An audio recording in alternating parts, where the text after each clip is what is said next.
Aí, tá lá. Tudo bem, galera? Galera do Hora da C de hoje, entrevista exclusiva com Lisa Azevedo. Hoje, um abraço para você que está aí nos acompanhando na nossa live. Você que está nos assistindo, está aqui presente sempre comigo nas entrevistas. Muito obrigado a você estar participando. E eu quero dizer aqui que hoje nós vamos sanar todas as dúvidas aqui com Liz sobre o Covid e a pandemia aqui no Brasil, né? Liz, um abraço, Liz, tudo de bom para você? Como é que está aí no Nordeste? Vai falando aí como é que está essa pandemia no Nordeste, porque aqui o bicho está pegando, hein? Bom, em primeiro lugar, boa noite a todo mundo que está assistindo a gente. Agradeço aqui a oportunidade de estar conversando com vocês, de estar podendo tirar dúvidas, esclarecer aí algum tema, né, ser um pouquinho útil aí. A gente está aqui lutando, né, contra essa pandemia, dando nosso trabalho, nosso suor, para ver se a gente contribui um pouco com isso. Primeiro a gente tem que pedir muito obrigado para vocês que estão na linha de frente, né? E nós estamos aqui para aqueles que estão nos acompanhando agora. Nós estamos aqui com Liz Azevedo Barroso, médica, formada pela Universidade Federal da Bahia e que também participou do programa Ciências Sem Fronteiras, do nosso presidente Luiz Inácio Lula da Silva.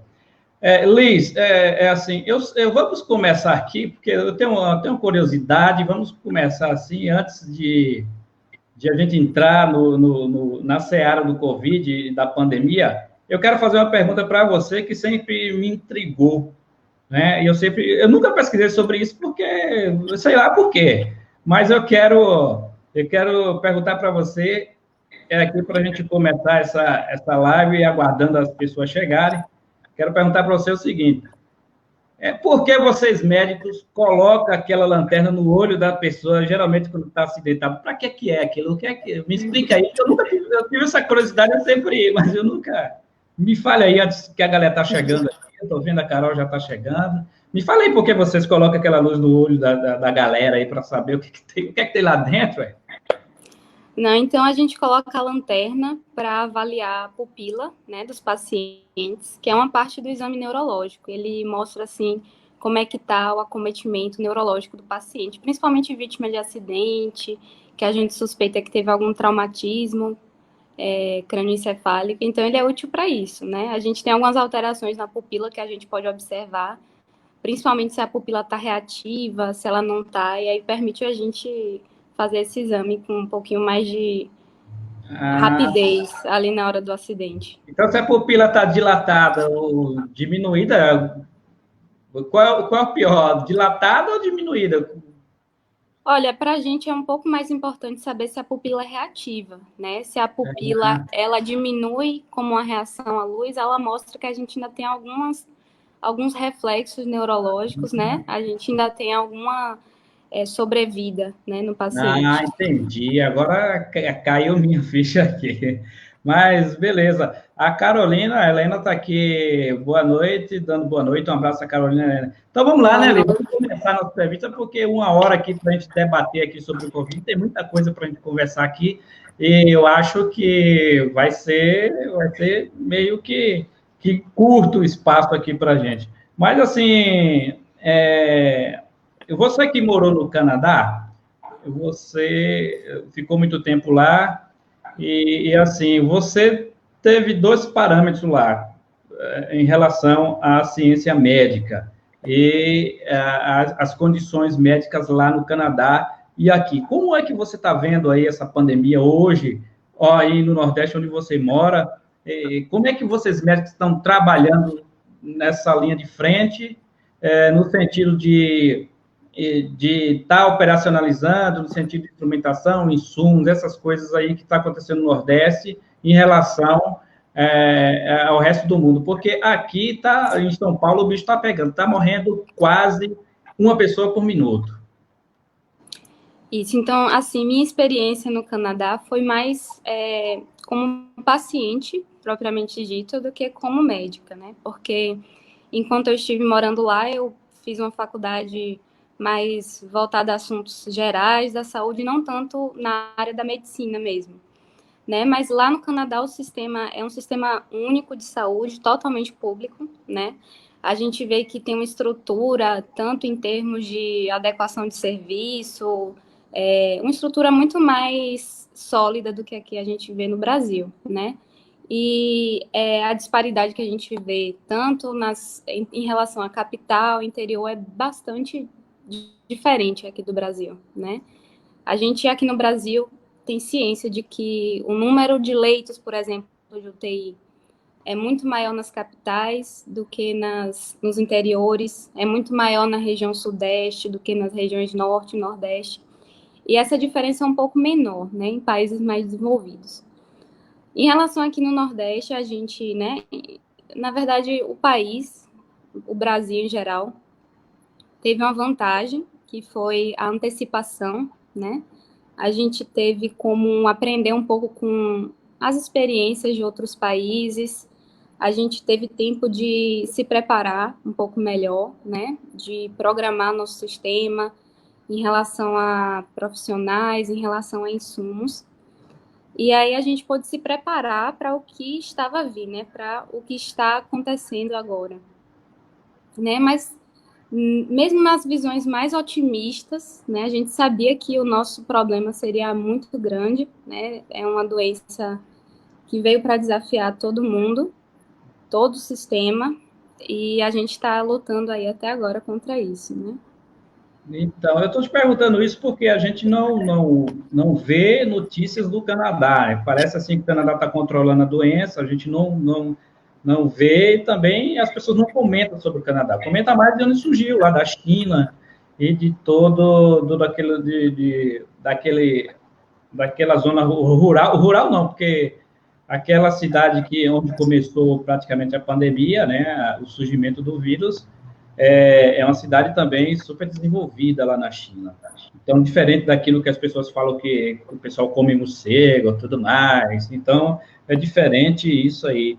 E assim, Li, outra coisa que as pessoas aqui, eu acho que elas não sabem, né?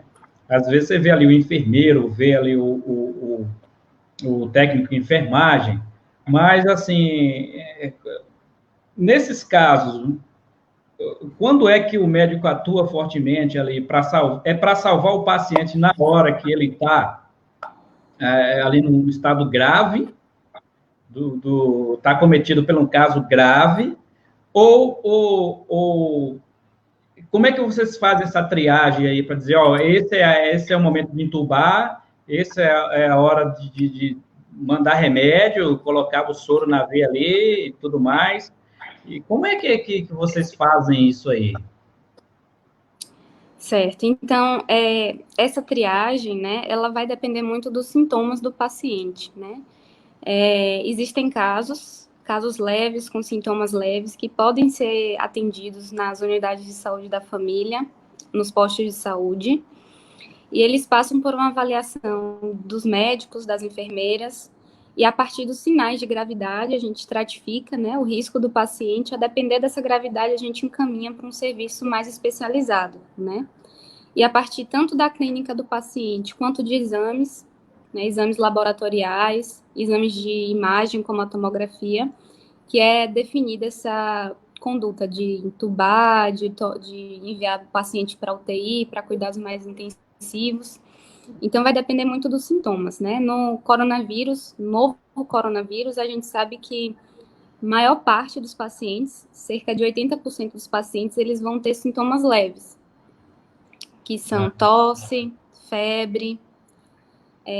Cerca de 5 a 10% dos pacientes, eles vão ter sintomas mais graves, né? Uma dificuldade respiratória, uma dessaturação, né? Então, é importante essa avaliação médica logo no início dos sintomas para a gente definir a gravidade desse caso e fazer um encaminhamento mais adequado. Algumas pessoas, elas podem ficar em suas casas, são monitoradas, né, pela equipe das unidades básicas, por agentes comunitários, que preferencialmente vão estar entrando em contato a cada 24 horas para saber como é que está o paciente, se desenvolveu novos sintomas, se teve algum agravamento do caso. certo? E os demais, né, os que a gente considera que logo desde o início tiveram sintomas mais graves, eles vão ser encaminhados para as unidades de referência, né, para atenção hospitalar. Uhum. Coloca o seu celular um pouco mais para, acho que a sua esquerda, porque você está mais para cá. Aí, beleza, aí agora, Deixa eu beleza. ver se eu... Aí agora tranquilizou, aí beleza, está te vendo aí. Então, a Caroline está pedindo, está dizendo, eu estou sem óculos, né? Eu esqueci o óculos em casa, mas a galera da Cláudia Santos, a galera aqui, está todo mundo participando, né? Maria de Lourdes está aqui mandando boa noite. Santana Araújo, eu não conheço, não a conheço. A Caroline está aqui também, a Tata, a Renilda, sua mãe está aqui também. Então, a galera aqui chegando na nossa live de hoje. Tem aqui o pessoal falando, Liz, qual a diferença de CTI e UTI? CTI e UTI. É só nomenclatura? A Caroline está perguntando aqui, eu vou colocar essa aí, ó. A Caroline Olha Helena. só, é basicamente a mesma coisa, né? CTI é Centro de Terapia Intensiva, UTI é Unidade de Terapia Intensiva. É basicamente a mesma coisa. É uma unidade fechada, uma unidade hospitalar fechada, em que a gente tem um cuidado maior com os pacientes, a gente tem menos pacientes para cada médico, para cada enfermeiro, para cada técnico, de modo a dar cuidados mais intensivos. Tá. Explicado Além da unidade de terapia intensiva, nós temos a semi-UTI, né? Nós temos a enfermaria, que são ambientes, né, em ordem decrescente, vamos dizer assim, de complexidade, e por aí vai. Ah, tá. Então, está explicado aí para a Carolina Helena, nossa colega aqui, militante feminista, professora, muito inteligente, a Carolina Helena. Ana Vitória, está aqui, entrou também, mandando um abraço, deve ser colega sua. E Silvana Azevedo está aqui também, mandando um abraço. Está chegando um monte de gente aqui.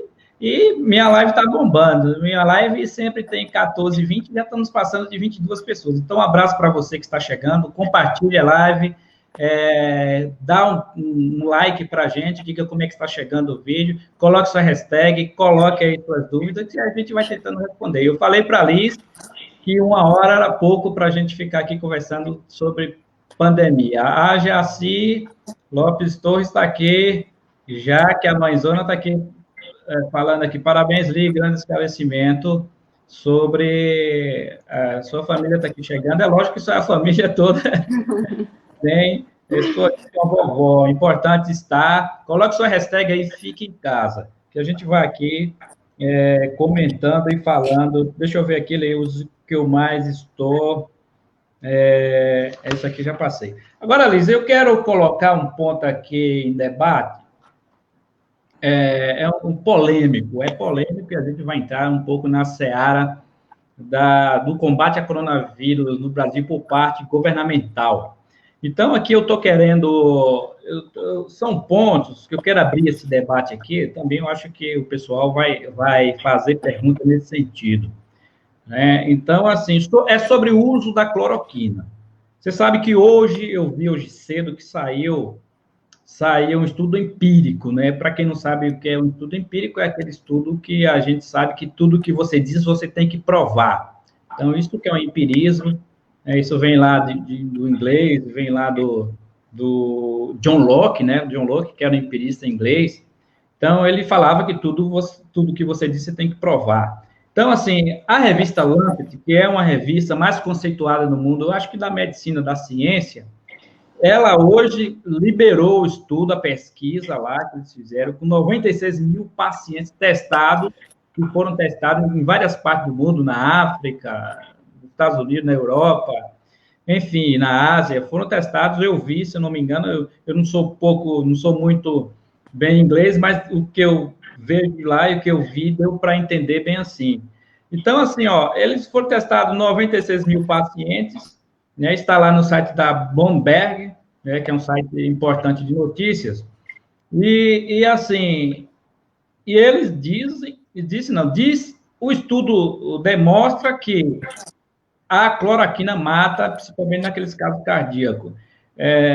Então, partindo disso, está aí a ciência dizendo que a cloroquina mata, não é para ser usada no caso de Covid, é descartada, foi descartada por esses profissionais da ciência que estão lá, que estudam, que têm mestrado, que têm doutorado, pós-doutorado, e não sei o que é que mais vem depois de pós-doutorado. Então, assim, foi descartada. Agora que tem 12 ministros que já caíram por conta desse... Não sei se eles quiseram, por conta que eles não quiseram atender à imposição do governo, do Bolsonaro, para poder fazer o uso dessa cloroquina. Saiu também aí as instruções do Ministério da Saúde, eu acho que para uso dessa cloroquina nos pacientes em estado grave, tá? Então, assim, hoje a gente sabe que o Brasil está polarizado no campo da política, na imprensa, né? E também a sociedade está aí meio que polarizada.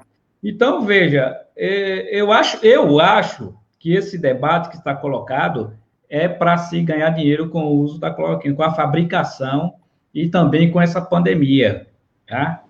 A fabricação dessa cloroquina. E as pessoas estão querendo se aproveitar também dos sentimentos dos outros querem ganhar dinheiro com esse uso da cloroquina. Então, esse fanatismo desse governo está indicando o uso constantemente da cloroquina. Como é que você está vendo isso? Como é que a comunidade médica está se posicionando acerca do uso da cloroquina? Olha, então, esclarecendo aqui, né, sobre de onde veio esse uso da cloroquina. A cloroquina é um medicamento antigo, né, ele já é utilizado para o tratamento de algumas doenças, né, como a malária, algumas doenças autoimunes, como o lúpus, certo? E logo lá na descoberta do primeiro caso lá na China, em dezembro de 2019, surgiram vários estudos, né? Vários protocolos experimentais, testando basicamente vários medicamentos antivirais, medicamentos anti-inflamatórios, certo?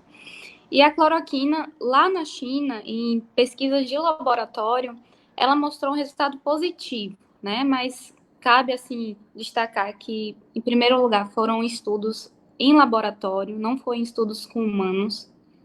Foram estudos pequenos, com amostras pequenas, e foram estudos que a comunidade científica classifica como não confiáveis, certo?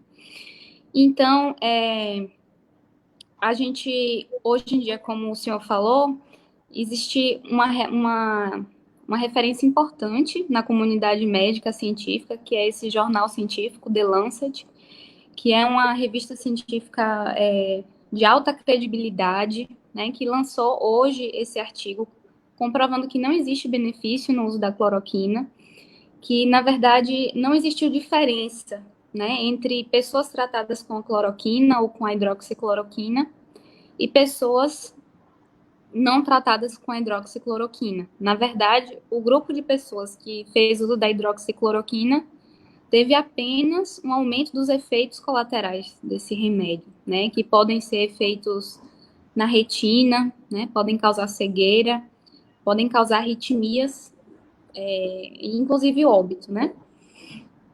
Então, um simples soro administrado na veia de um paciente, ele tem efeitos colaterais. Imagine uma medicação, né, que é utilizada em doenças como lúpus, artrite reumatoide, entre outras, né?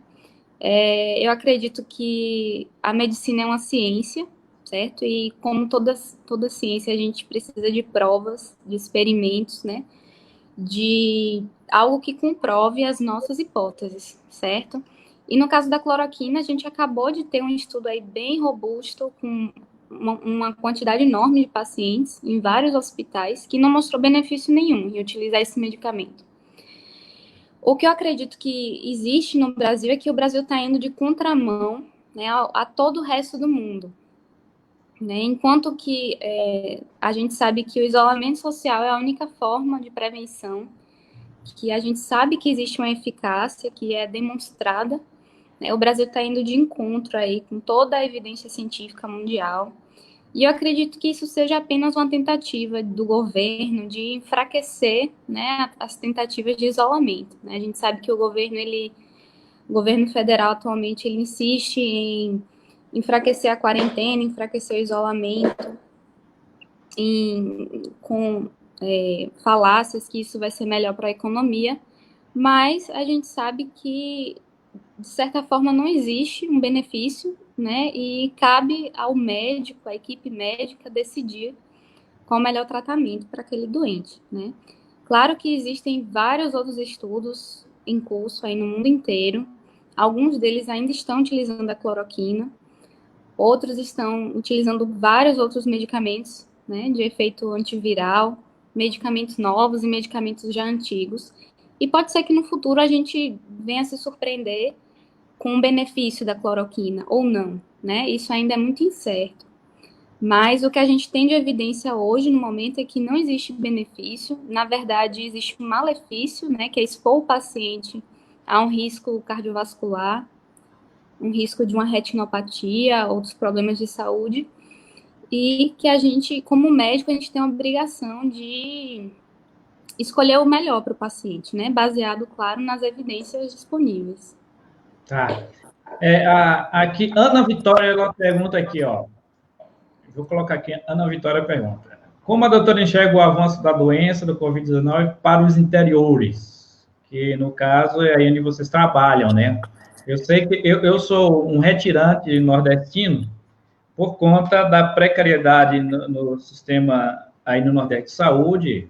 E eu tenho uma realidade, são duas realidades em minha vida diferentes, que é aqui no Sul e aí no Nordeste, onde eu vivi. Escola, em comparação, eu tenho como comparar isso, porque em escola, em acesso à educação, aí foi muito difícil, era muito complicado. E nós vivemos um momento, depois que eu saí daí, eu percebi e soube que o momento, após 2003 para cá, era muito diferente do que a gente tinha aí anteriormente, antes, no momento quando eu saí daí.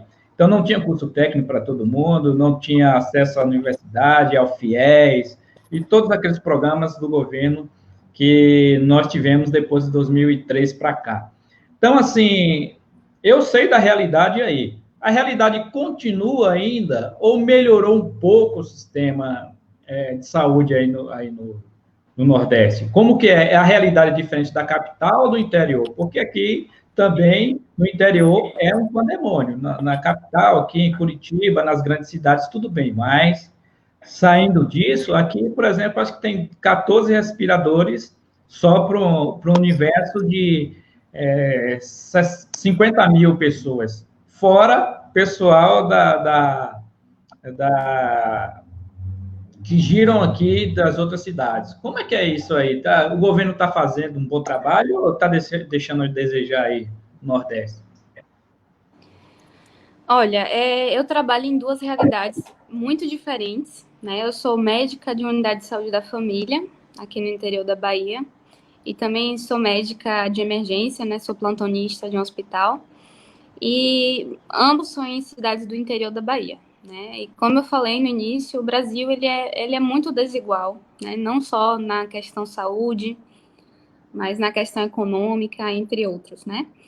E, por exemplo, a gente tem uma divergência muito grande em relação à quantidade de insumos, de profissionais, né, de leitos de hospital, em relação à capital, né, comparando capital com o interior. Então, é óbvio que o Covid ele vai iniciar nas capitais, né, que o fluxo de pessoas é muito maior. Mas a partir do momento que ele penetra nos interiores, né, que ele chega no interior, principalmente nos interiores das regiões norte e nordeste, que a gente vê uma situação cada vez mais desesperadora, né? Aqui na cidade que eu trabalho não existe nenhum respirador, então a gente vai contar muito com o suporte da regulação estadual e basicamente isso, né? Então a gente tem que se prevenir, né, evitar a exposição para evitar o surgimento de casos graves. Em relação às mudanças que ocorreram, eu acho que a principal mudança, né, que ocorreu em relação à saúde pública no Brasil foi a criação, claro, do SUS, né, que mudou completamente a história de saúde do Brasil. A criação da estratégia de saúde da família, né, que hoje é responsável, né, pelo acesso de milhares de brasileiros.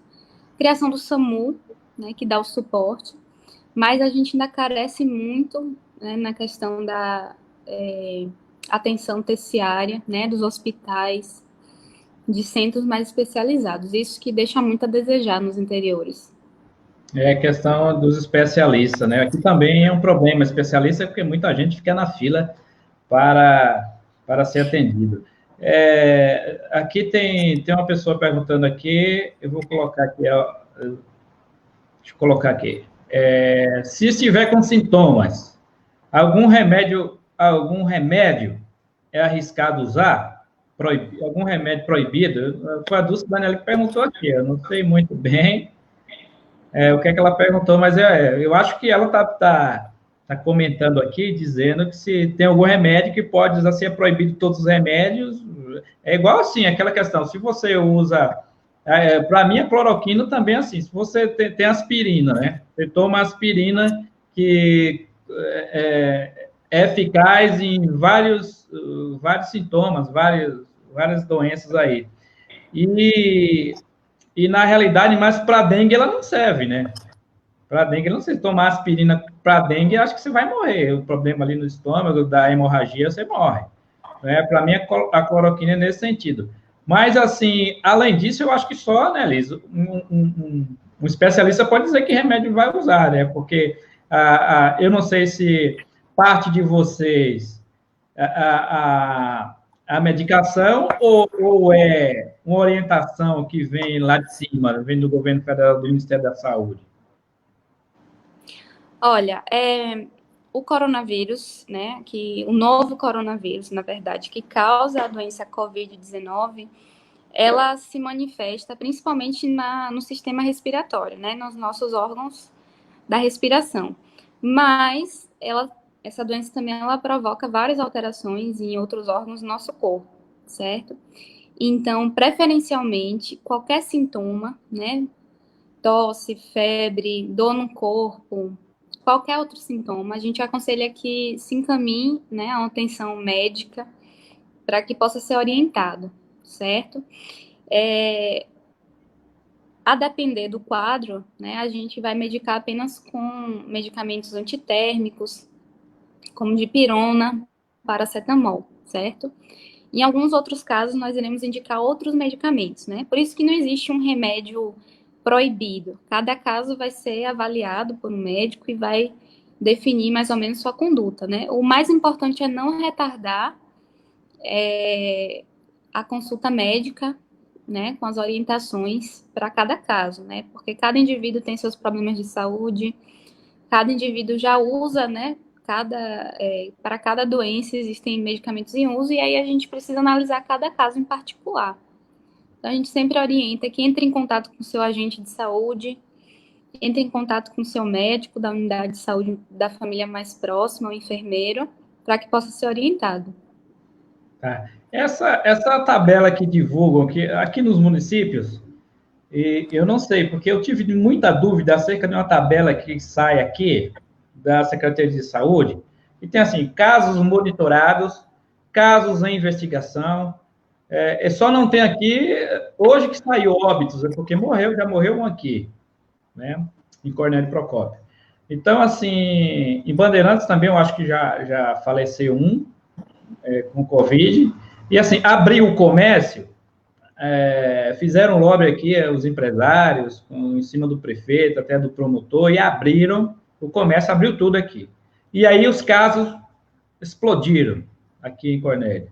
Então, assim, a gente já sabe que o isolamento, é aprovado que o isolamento é eficaz na proliferação do vírus. Mas, assim, como é que fica essa questão de as pessoas estarem, manter as pessoas isoladas, e elas serem assintomáticas, não é?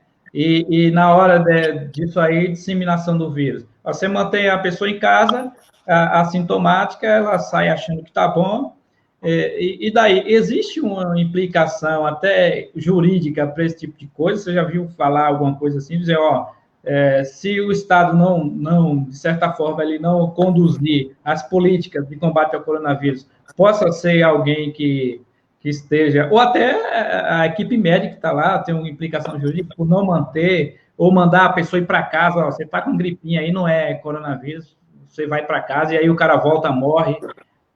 Como é que você vê isso aí? Então, esclarecendo, em primeiro lugar, a parte dos boletins, certo? Nesses boletins, cada Secretaria de Saúde é responsável por divulgar os dados do seu município, certo? E a gente tem nesses boletins, nós temos a quantidade de casos positivos.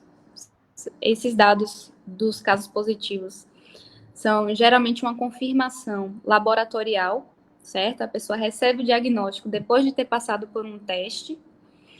Existem hoje 2 testes disponíveis. Existe o teste, o SWAB, que através de amostras, né, da garganta, do nariz, essas amostras são enviadas para um laboratório e se encontra o material genético do vírus, né, dando positivo ou negativo. A pessoa foi contaminada com vírus ou não. E existe também um teste sorológico, que é aquele teste através do sangue, de amostra de sangue, em que se identifica se a pessoa produziu anticorpos contra o vírus. Então, existem essas 2 formas de diagnóstico, né? Qualquer uma das duas dando positivo, caso é confirmado. Essa pessoa, ela recebe a orientação de ficar em isolamento, né? Se tiver sintomas leves. Se tiver sintomas mais graves, essa pessoa vai ser encaminhada para o hospital, certo? Para uma atenção, para uma monitorização melhor. E no caso das pessoas que testaram positivo, mas que receberam a orientação de ficar em suas casas, a equipe de saúde, né, daquela localidade vai entrar em contato com aquele paciente a cada 24 ou 48 horas para identificar como aquele paciente está, se está evoluindo bem, se houve alguma piora do quadro ou se manteve estável, certo? Então, esses são os casos confirmados. Os casos em investigação, normalmente, são aquelas pessoas em que houve a coleta do material e que está aguardando resultado. Casos monitorizados são pessoas que apresentaram algum sintoma gripal, certo? Não necessariamente foram testadas, porque nem todos os casos são testados. Infelizmente, esse é um ponto muito negativo, né? Porque atrasa a investigação epidemiológica.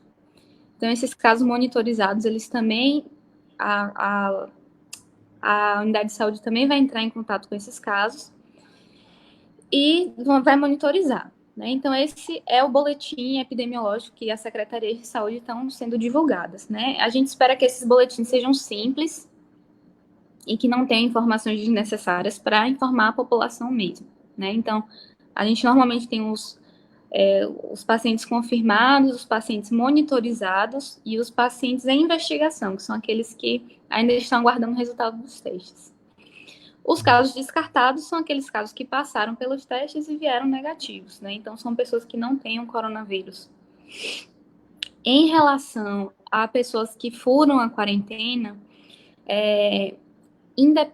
infelizmente, a gente não tem, assim, pelo menos eu desconheço se existe uma punição legal para esses casos, né, uma punição mesmo, mas a gente, né, as cidades podem criar números de denúncia, podem contar com apoio policial para impedir a aglomeração, vai depender muito das políticas municipais, né, dos decretos que, por exemplo, impedem a aglomeração acima de 5 pessoas, isso vai depender muito de cada Secretaria de Saúde.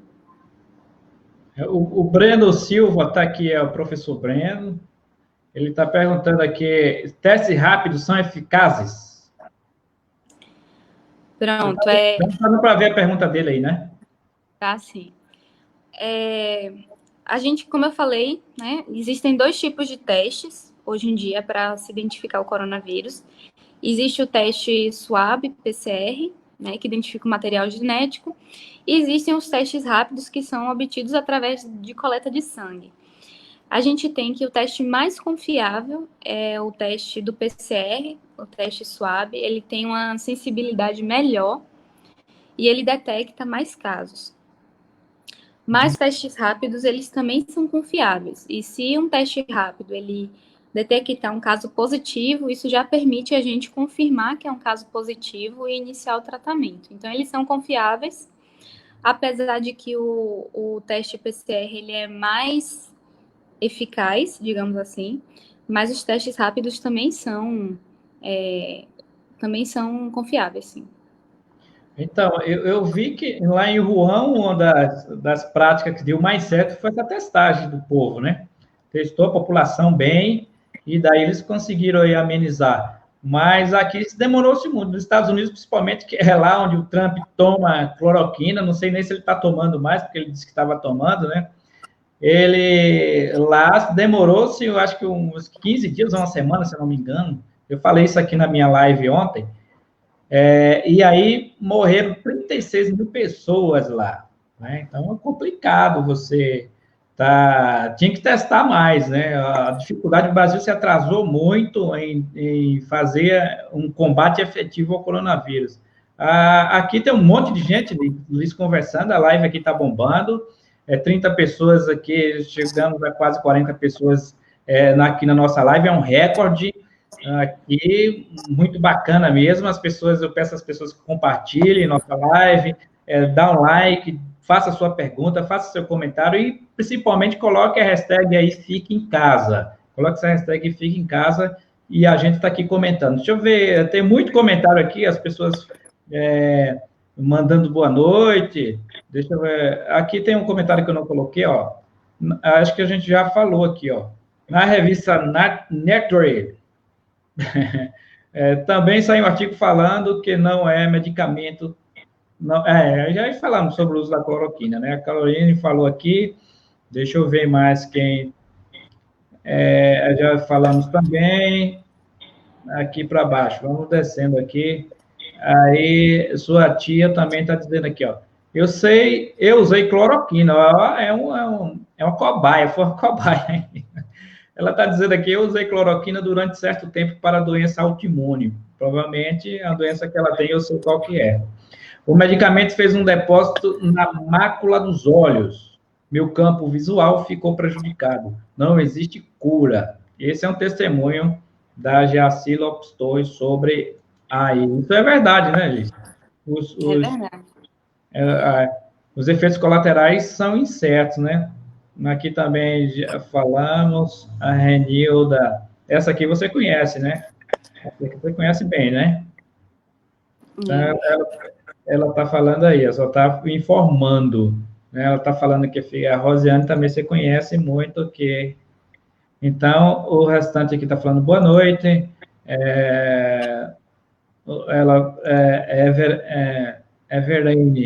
Verane Ribeiro. Oi, você é 10. Então, Thales, houve em certo momento, aqui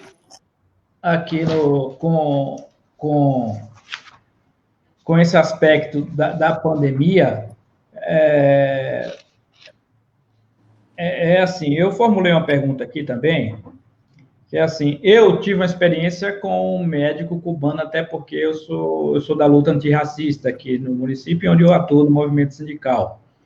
Então, assim, o médico cubano que atuou aqui, veja bem, ele veio aqui num sarau que a gente faz aqui, que a gente faz não, que a gente fazia, porque agora não está fazendo mais. Mas quando ele chegou aqui, ele tinha uma parcela de uma população idosa, né? Não sei se é o termo certo falar idoso, melhor idade, eu não me atentei para isso ainda. Mas quando ele chegou aqui, tinha um monte deles doentes, só no remédio. Era remédio para artrite, artrose, era remédio de aspirina a a antibiótico.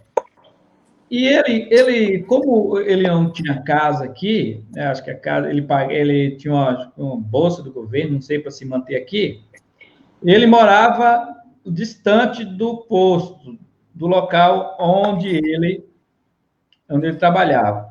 E ele aí fez um projeto e começou a levar uma parcela desse pessoal para sair da casa, para ir até a casa, da casa até o local de atendimento. Ele ia junto, caminhando junto com as pessoas a pé. Levou. Aí acabou tudo, acabou a doença, aí os velhinhos começaram a sumir do consultório e melhoraram as taxas, tudo mais, e isso foi uma experiência que ele me contou. Agora, veja aí, a medicina aqui no Brasil, eu estou falando isso para formular minha pergunta, a medicina no Brasil, ela é uma medicina curativa, eu presumo isso, né? Ao invés de ser uma medicina preventiva, fazer aquela prevenção com o médico de saúde da família, que é o caso que você trabalha, e que é uma medicina mais humana, que os médicos cubanos, não é à toa que os médicos cubanos, eles fazem isso. E isso, diferente do que as pessoas pensam, isso também desonera o sistema público de saúde e economiza muito dinheiro. Isso é verdade? Como é que você vê a medicina no Brasil? Porque a tecnologia da medicina, ela só vem para encarecer o custo dos serviços médicos. Se você tem um exame novo aqui, que vê um osso diferente, uma ressonância, por exemplo, esse custo aí, essa tecnologia só vem para encarecer os serviços de saúde e tirar o acesso das pessoas mais pobres do atendimento médico. Como é que você vê a medicina no Brasil? E você falou um pouco do Canadá. Como é que você vê lá também, que você me falou que é um sistema único também, que as pessoas não sabem disso? Eu também não, para mim, era igual nos Estados Unidos, tem uma picada de cobra, um ferimento lá, você paga valores exorbitantes. Como que você vê? O caminho é esse para a medicina preventiva ou nós vamos ficar sempre na mão das grandes corporações médicas, da máfia médica de saúde, dos planos de saúde? Como é que você vê isso aí? Olha, eu acho que o problema, na verdade, não são nem os médicos brasileiros, certo?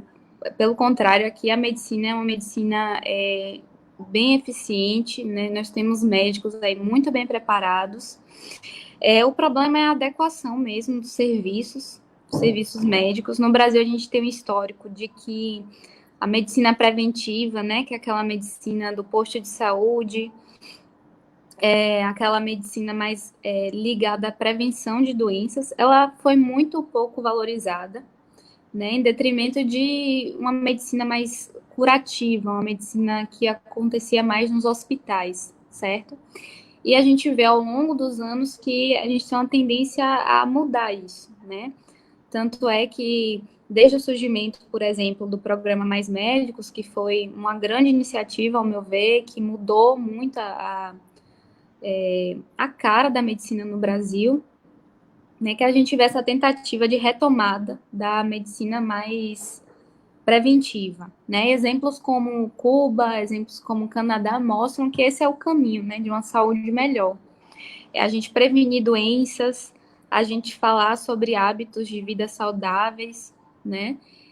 Ao invés da gente tratar quando essas doenças acontecem, né? Eu sou médica da saúde da família, posso falar isso, né? Eu sempre falo aos meus pacientes que remédio não é a solução de todos os problemas, né? Que caminhadas, exercício físico, uma alimentação saudável, cuidado com a saúde mental, tudo isso é muito mais eficiente do que você tomar uma medicação, né? Muitas vezes até sem necessidade, né? Então, o Brasil, ele está aí no meio termo, né? A gente tem alguns esforços, agora a gente tem esse novo programa que chama Médicos pelo Brasil, mas até hoje também não saiu do papel, né, que é uma tentativa da gente valorizar a medicina mais preventiva mesmo, né? A medicina de posto de saúde, de aconselhamento, uma medicina mais próxima dos pacientes.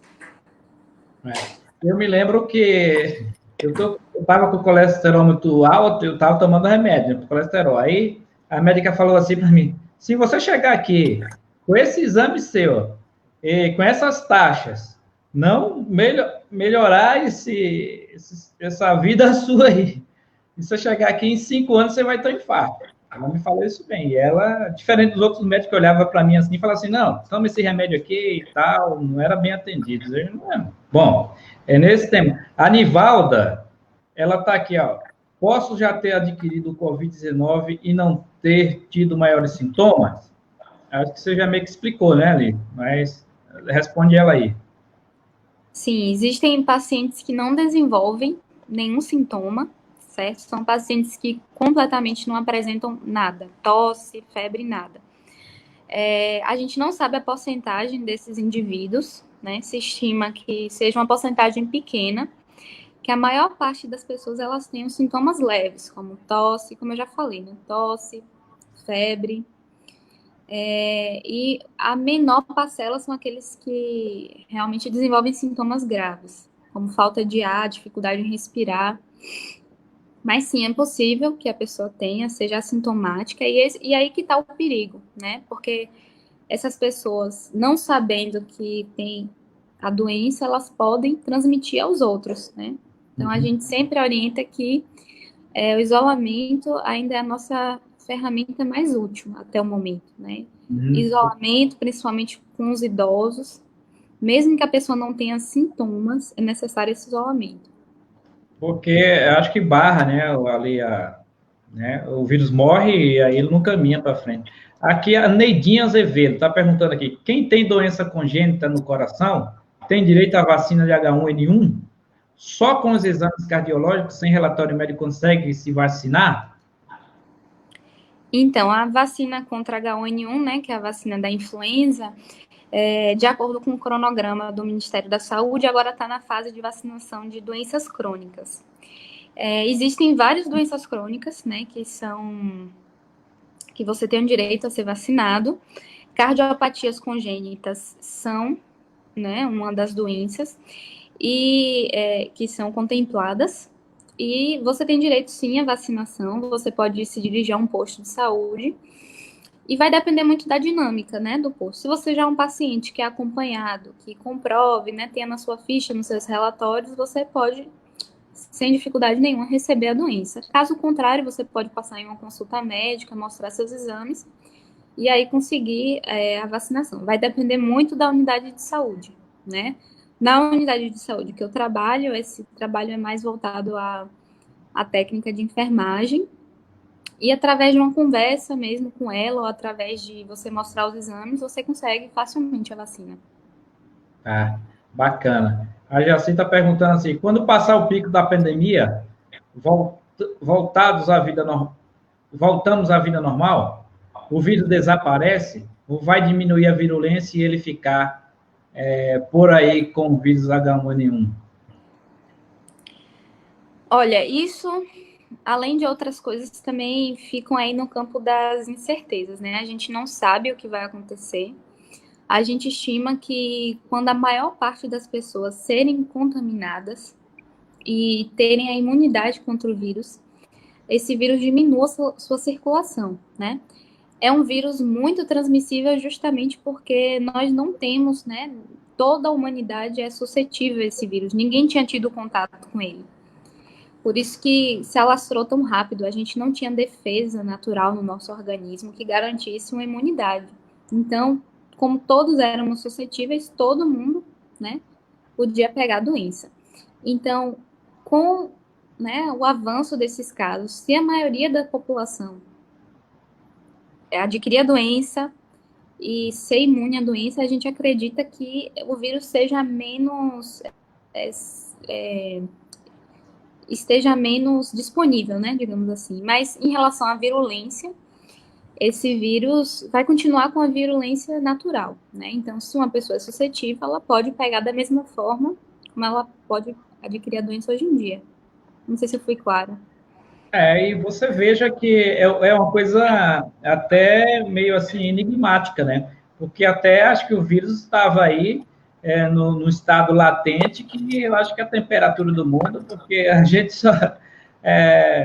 só reage com temperatura e pressão, né? Você sabe que eu fui quase técnico em patologia clínica, né? Eu já tirei sangue, eu sei muito sobre hematócrito, sei muito. É uma coisa que ficou em minha cabeça foi eosinofilia. Não sei por que isso aí não.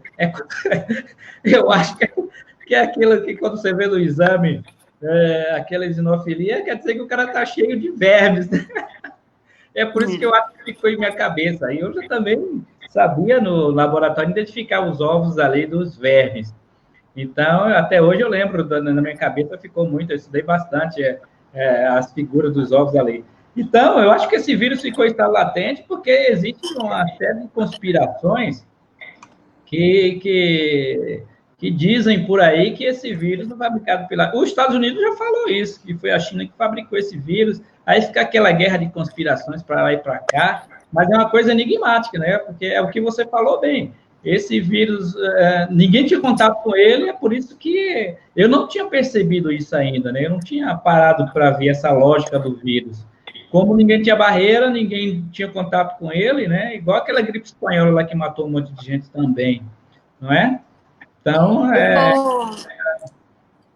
Vou dar o exemplo aqui de uma doença já conhecida, o sarampo, né? O sarampo é uma doença mais antiga, né? Que foi muito comum em décadas anteriores. E o que aconteceu foi que, com o advento da vacina, as pessoas se tornaram imunizadas, né? E a gente tem um termo na medicina que a gente usa que chama imunidade de rebanho. Ou seja, se aquele rebanho de pessoas está imune e eu estou suscetível, ou seja, eu não fui vacinada, por exemplo, é mais difícil eu contrair a doença, já que está todo mundo vacinado e o vírus está em menor circulação. Não sei se deu para entender melhor, né? Então, quando toda a população for imunizada, ou através de uma vacina que venha a surgir, ou através de já ter pego a doença e já ter imunidade contra ela, né? Então, isso protege pessoas que não tiveram vírus ainda. É isso que a gente chama de imunidade de rebanho. Essa alta imunidade das pessoas contribui para aqueles que são suscetíveis não terem a doença, né? O caso, por exemplo, do sarampo e de outras doenças que são preveníveis por vacinas, né? Quando a gente deixa de vacinar, a gente vê um aumento no número de casos. O problema é que vai morrer muita gente, né? Acho que o pico não chegou ainda, né? Não sei sobre esse pico aí. O pico é quando, Liz? Você acha que pela evolução da contaminação, você acha que essa pandemia vai durar muito tempo? Anos? O que é que você acha sobre? A gente tem hoje a opinião dos especialistas de que essa pandemia, o pico vai ser atingido em julho, certo? Então, a gente ainda não está no pico. O pico será no mês de julho. E que muito provavelmente vai durar até janeiro ou até o desenvolvimento de uma vacina. A gente hoje em dia tem mais de 100 laboratórios em diferentes países que estão aí lutando, né, para desenvolvimento da vacina. Então, até lá, a gente ainda tem um caminho muito longo para percorrer. Até porque essa questão de se produzir uma vacina não é assim, a toque de caixa, né? Aqui, Ana Vitória está perguntando assim, qual a fake news mais esdrúxula do Covid-19? Erva doce cura corona versus corona é uma doença para matar aposentados. Ana Vitória, ela está perguntando, essa é a pergunta dela aí. A gente tem, né, várias teorias conspiratórias aí, entre elas de que o coronavírus é uma doença que foi inventada, né, criada em laboratório para exterminar com os idosos. Mas eu acredito que a fake news mais assim, diferente que eu ouvi foi que só pegava coronavírus quem comia morcego morto. Essa foi a mais esdrúxula que eu já ouvi. Que é isso? Esse negócio de erva doce me lembrou uma coisa. Quando a gente tinha febre, pequeno lá no 10 de novembro, minha mãe colocava guiné, alho, batata, amarrava aqui uma fralda, aquelas fraldas de criança pequena, amarrava, eu sei que curava, viu? Eu sei que a gente saía dali suado, se cobrisse, era aquele febrão, tirava, era o frio. E o povo aí, acho que do Nordeste, as benzedeiras, né? Caso que, é claro que essa medicina popular também tem um viés químico também, porque tem ervas que curam, né? Tem coisas que as pessoas às vezes acreditam no sobrenatural, mas é a parte química das ervas que também pode ajudar na cura, né? Então, aqui, deixa eu ver se tem mais aqui. Aqui tem mais um aqui, ó. Corre-se o risco desse vírus sofrer mutação até mesmo antes de estar com a vacina pronta? É uma boa pergunta, viu? Esse vírus, ele é um vírus de RNA, certo? É um material genético que ele é muito mais propenso a sofrer mutações. E acredita-se que esse vírus já sofreu mutações, né? Cada país que ele passa, ele sofre uma pequena mutação. Por isso que a gente vê, né, diferenças entre as populações atingidas. Então, realmente, a gente corre esse risco desse vírus sofrer uma mutação e uma vacina não chegar a proteger completamente contra esse vírus, né? Então, mas isso tudo, entre várias outras coisas que a gente, né, não tem certeza, como a gente ouve muito falar na comunidade médica, é que a gente está construindo um avião ao mesmo tempo que está pilotando o avião, né? A gente está aprendendo com os erros, aprendendo com as experiências. Então, essa e outras perguntas a gente não tem resposta ainda, mas é possível. O que você falou aí, o ácido ribonucleico, RNA, não é? Para mim, na minha cabeça, o vírus ele só existia com RNA, com esse ácido aí. E nós, o DNA, que é o deoxirribonucleico, estou certo? Eu ainda lembro da biologia que eu estudei. Está certo ou não?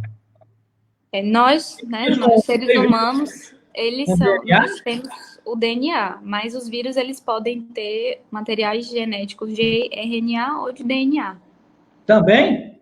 Rapaz, então, qual é o melhor vírus para pegar o DNA ou RNA? O nome dos ácidos não sei. A gente vai depender muito, né, do tipo do vírus, da família, mas a gente sabe que os vírus de RNA são vírus que sofrem mutações mais rápido, né? Vírus mais fáceis de sofrer mutações e mudar completamente seu material genético. Para mim é o contrário, porque nós temos essa molécula, molécula que fala? Molécula, o ácido, né? O ácido, nós temos o DNA e nós não saímos um igual ao outro, para mim era o inverso, né? Mas você está falando aí, bom, era o inverso. Mas eu ainda lembro muito bem que isso aí no DNA tem aquelas pontes, não sei se é pontes peptídicas, né? Que tem proteína, citosina, guanina, adenina. Isso aí não saiu da minha cabeça ainda. Eu estudei muito para fazer vestibular com isso aí. E o RNA também tem essas proteína que chama? Isso. Pontes aminoácidos. Aminoácidos, né? Tem essas pontes de base nitrogenada, alguma coisa assim nesse sentido. Mas eu pensava de forma diversa sobre... Eu pensava que não existia vírus com... E eu até discuti, viu? Eu dei uma de turrão e discuti. Não existe vírus com DNA humano e tal, mas... bom... vou dar um exemplo aqui de outro vírus, né? Que é o vírus H1N1. Por que quando a gente toma vacina, a gente não está imunizado contra o vírus? Porque cada ano, né, são produzidas vacinas diferentes. Não sei se isso é de conhecimento da população, né? Cada ano, né, os órgãos competentes, eles escolhem os tipos de vírus que foram mais prevalentes no Brasil e faz como se fosse um mix desses vírus e coloca numa vacina. Então, por isso que todo ano a gente precisa tomar vacina contra a influenza, porque cada ano esses vírus vão sofrendo mutações e vão se tornando diferentes. E por conta disso, né, aí a gente não está imune a todo tipo de gripe, porque esses vírus são altamente mutáveis. Essa é a explicação. Aqui, quando eu morava em Londrina, eu passei por uma situação ruim. Assim, eu fui ao posto, o cara fez o exame, foi coletado o meu sangue, o pessoal fez o exame para hepatite. estava, acho que um surto de hepatite lá em Londrina, aí o pessoal fez exame ali no pessoal onde morava no bairro, no posto de saúde. Eu fui lá, fiz, deu negativo. O médico de saúde da família foi lá em casa e falou assim: "Isso vai, seu teste deu negativo, mas para prevenção você vai ter que tomar a vacina, primeira dose." Aí eu fui lá na terça-feira, tomei a vacina. E quando eu cheguei no sábado, eu baixei no hospital com sintomas e num quadro grave de hepatite. O que é que pode ter acontecido nesse caso? Existem algumas vacinas, né, que realmente têm uns efeitos adversos um pouco mais graves, né? Isso cabe destacar que é muito raro, né? Grande parte da população não vai ter nenhum sintoma depois de tomar uma vacina, mas algumas, infelizmente, têm, né? Algumas, inclusive, parecem muito com o quadro da doença original, mas não significa que a pessoa está desenvolvendo a hepatite, por exemplo. Às vezes é só uma semelhança com a doença, mas não chega a ser um quadro de hepatite, certo? Isso aí, para cada vacina, existem efeitos colaterais diferentes. Até esse dia eu fiz exame também para ver, para identificar. Eu não estou com. Eu fiz exame agora, porque sempre eu faço. Eu fiquei tão apavoradão que fiquei lá meio moribundo, lá, não tinha força para nada. O médico falou assim: o vírus, de certo, arranhou o seu fígado, você ficou com sintomas, né? Alguma reação ao vírus. Isso acontece em não sei quantos milhões. Então, assim, Luiz, a nossa live está bombando, chegou aqui a 45 pessoas. As pessoas estão comentando, muito bacana. Eu peço que compartilhem para essa live aqui chegar a mais pessoas, para pessoas. Ela vai ficar aí na minha live, na minha linha do tempo, mas é bacana a gente comentar o vivaço aqui nesse dia de hoje. Cida Dantas, aí Cida Dantas, ela pergunta aqui, vamos colocar aqui o dela aqui, ó. A pessoa contaminada e curada, ela pode adquirir o vírus novamente? Essa pergunta não apareceu aqui. Eu falei que 1 hora ia ser pouco, né? Você achou, acho que é muito, mas aí já temos quase 1 hora de live e as pessoas continuam perguntando, né? A pergunta dela aí. Ainda a gente não tem uma resposta definitiva sobre isso, certo? O que a gente tem visto a partir de pacientes que foram curados é que eles têm imunidade contra o vírus, mas a gente ainda não sabe, não se passou tempo suficiente para a gente saber se essa é uma imunidade permanente, né? Só o tempo vai dar essa resposta. Mas até que se prove o contrário, a pessoa curada ela ainda não é capaz de adquirir o vírus. Sendo que essa informação pode mudar, né, a partir do desenrolar aí das pesquisas. Tem outra pergunta aqui, eu acho que de Lorena, não sei se é a Lorena, é aquela que eu conheci pequenininha, lá, filha do Toninho. Aqui, ó. Doutora, li hoje uma matéria que menciona que nos Estados Unidos a vacina do Covid-19 é aprovada e vai para a última fase de teste, que deve ocorrer em junho, com milhares de pessoas que serão monitoradas para observar os efeitos colaterais. A senhora tem conhecimento dessa matéria? Ela só pergunta se você tem esse conhecimento. Então, como eu falei, né, existem mais de 100, se não me engano, 108 laboratórios ao redor do mundo tentando desenvolver essa vacina, né? E eu vou explicar aqui um pouquinho como é o desenvolvimento de uma vacina, né? Existem vários níveis de estudo. Primeiro, a gente tem várias fases, né, melhor dizendo. Em primeiro lugar, a gente tem estudos com células, com animais em laboratório. Depois, a gente tem estudos com um pequeno número de pessoas. E aí, em ordem crescente, né, vai aumentando a fase de testes. Esse laboratório dos Estados Unidos, em que já se testaram algumas pessoas, ela já está em uma fase realmente avançada de testagem. Todos esses pacientes, né, eles foram monitorados sobre, principalmente, efeitos adversos e sobre a proteção que a vacina deu a eles, né? Então, esses resultados foram muito positivos, inclusive foi publicado hoje, né, um artigo falando que os resultados são bastante animadores, né? Mas a gente não pode pular etapas, a gente não pode passar de um número muito restrito de pacientes para uma população mundial, né? Porque essa vacina ela pode ter efeitos colaterais muito graves. Então, a gente, muito provavelmente, ainda vai ter um tempinho considerável, né, para essa vacina ser aplicada aí na população mundial. Mas sim, existe essa vacina, né, dos Estados Unidos, foi uma vacina que teve resultados muito bons, mas que foi testada com um número muito pequeno de pessoas ainda, né? Então a gente ainda vai precisar aguardar mais um tempinho. Uhum.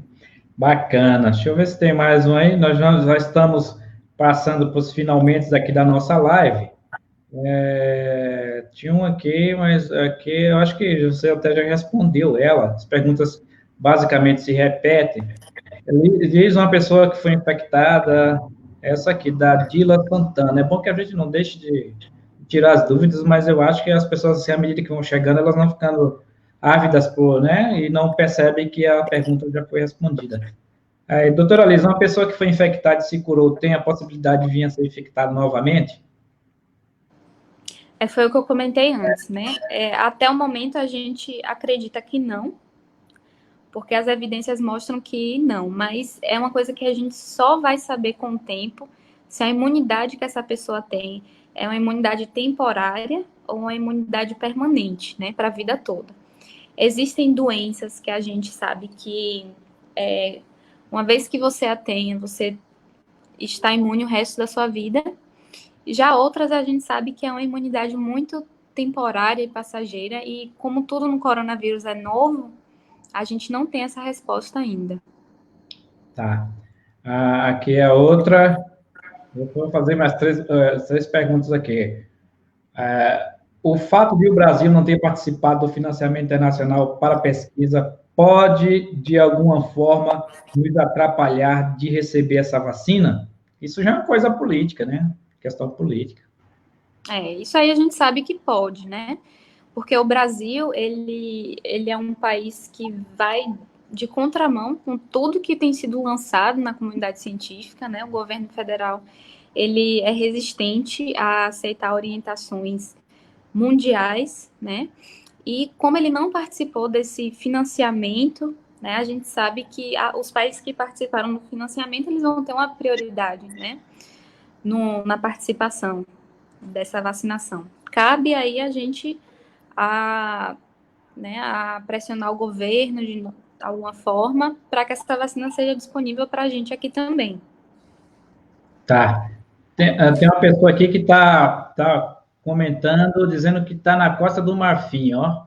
É o Gilmário Dantas, ele disse que está lá, está te vendo lá da Costa do Marfim e parabéns pelos esclarecimentos. A Mari Quintana está dizendo aqui, boa noite, as pessoas que se curaram fizeram uso de quais medicamentos? Então, mais do que medicamentos, né, que foram utilizados, que a gente até hoje não existe nenhum medicamento que tenha uma eficácia contra o coronavírus, foi muito mais uma questão de técnicas de assistência, de monitorização, né? Seja através de uma monitorização numa unidade de terapia intensiva, seja um cuidado médico mais especializado, mas até hoje não existe nenhum medicamento comprovado contra o Covid, né?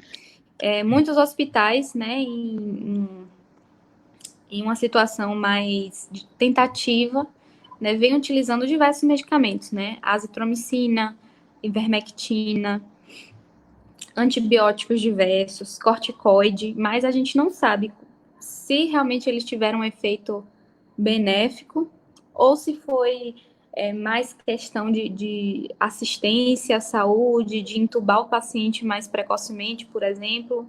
É uma incerteza muito grande ainda que a gente tem. E a última pergunta é a minha, né? É assim, tem aí essa questão da carga viral, o cara pode ter mais vírus ou não vírus, o que é que as pessoas falam? Eu vejo sempre as pessoas falarem, carga viral, o cara que pegou menos vírus. Tem isso aí, não? Olha, eu desconheço essa informação sobre carga viral. O que a gente sabe hoje em dia é que o coronavírus ele é uma doença viral, mas que mexe muito com o nosso sistema imunológico, né? Então, além dessa infecção, vai depender muito de como o nosso sistema vai responder à infecção, né? Os pacientes que tiveram desfechos piores, eles tiveram porque tinham algum problema de saúde, né? Eles tinham obesidade, eles tinham pressão alta, tinham doenças pulmonares prévias. Então, mais importante que a carga viral, né, que é a quantidade de vírus, que eu não vi nenhum estudo relacionando carga viral com letalidade, por exemplo. Mais importante que isso como anda o sistema imune da pessoa, se ela tem alguma comorbidade, se ela já tem alguma doença predisponente. Eu acredito que seja isso. Bacana, Liz. Liz, obrigado por você ter participado. Foi uma honra ter você aqui na minha live. O dia que você tiver aí, eu acho que esse coronavírus vai passar aí. Eu posso te dar um abraço. E tudo de bom para você. Manda um abraço para as famílias aí. Peça, pelo amor de Deus, para a tia Dalva. Eu acho que ela está assistindo, porque hoje ela saiu de casa para ir para feiras. Você acredita que ela saiu de casa e foi na feira escondido? Não pode ir. E o pessoal está correndo atrás para barrar essa saída dela. Mas pede aí para os seus familiares, peça a todo mundo, porque eu já vi vídeos da pessoa com Covid, agonizando com Covid, e é muito dolorido ver. Então, foi uma honra ter você na minha live. E obrigado, eu sei que eu peço obrigado também às pessoas que participaram, fizeram perguntas, a live foi bastante, eu faço sempre live às quinta-feira e às sexta-feira com entrevistas, e a live que bombou hoje, quase 50 pessoas assistindo direto a minha live sem parar, às vezes a pessoa, eu pico máximo 10, 14 pessoas assistindo sem parar, mas agora quase 45 pessoas assistindo estáveis, e estão ali fazendo pergunta, né? Então, eu quero agradecer o pessoal que participou, e tudo de bom aí para Alagoinhas, seja essa médica mesmo, que é isso que o Brasil precisa, médicos da saúde da família, para evitar que as pessoas adoeçam e que atendam com humanidade essas pessoas, né? Eu acho que você tem essa missão, e isso é muito importante, e parabéns para seu pai, sua mãe, que deu toda a assistência aí, e tornou você o que é hoje. Então, a gente fica muito honrado, eu sei que a família gosta muito de você, e parabéns. Obrigado mais uma vez, e que Alagoinhas aí, no seu trabalho, você se cuide também, não vacile, porque eu acho que é complicado essa doença aí, você que está aí na linha de frente, parabéns para você, para sua equipe que está aí com você, te auxiliando, técnicos, enfermeiro, parabéns para as minhas irmãs que também estão na linha de frente, são todas técnicos de enfermagem, enfermeira, a Jaci que está aposentada, mas não deixa de atuar aí nos conselhos com as pessoas. Então, um abraço para você, para todo mundo, e um beijo. Faça suas considerações finais aí, e obrigado por tudo. Eu que agradeço, né, o espaço, a oportunidade de estar aqui conversando, tirando dúvidas. Queria agradecer a minha família, mandar um beijo aí pro pessoal de Alagoinhas, pessoal de Olindina, né, que está assistindo, da minha unidade, né, de saúde da família, Dona Maria. Agradeço a todos pelo apoio. E é isso, eu acho que a gente está lidando com um inimigo invisível, né, um inimigo que não se mostra, e a gente tem que ser muito vigilante, né? A gente tem que fazer o que é possível para evitar a nossa contaminação e as dos outros também, né? Porque, assim, se a gente se isola, a gente garante a nossa proteção e a proteção dos outros. Não adianta a gente sair na rua, festejar, enquanto a gente vai entrar em contato depois, né? Com nossos familiares, nossos amigos. Então é isso, usem máscara sempre que for necessário sair, se protejam, busquem a unidade de saúde de vocês, em qualquer caso de sintomas, né, obedeçam às medidas de saúde. Outra coisa também é ficar de olho nas notícias falsas, né, ter um pouco mais de refletir um pouco sobre tudo que a gente recebe, né, no WhatsApp, no Facebook, refletir um pouco sobre isso, buscar fontes de informação confiáveis, né, E basicamente é isso. Eu espero que a gente atravesse essa pandemia com o menor número, né, de mortes, de sofrimento possível, né, e que logo, logo a gente possa voltar à nossa rotina de vida normal. Tomara, nós já perdemos o São João, né? Eu sei que você gosta muito de São João. Então, um beijo do tio, tudo de bom. Um abraço, ó. Tá? Abraço. Beijão.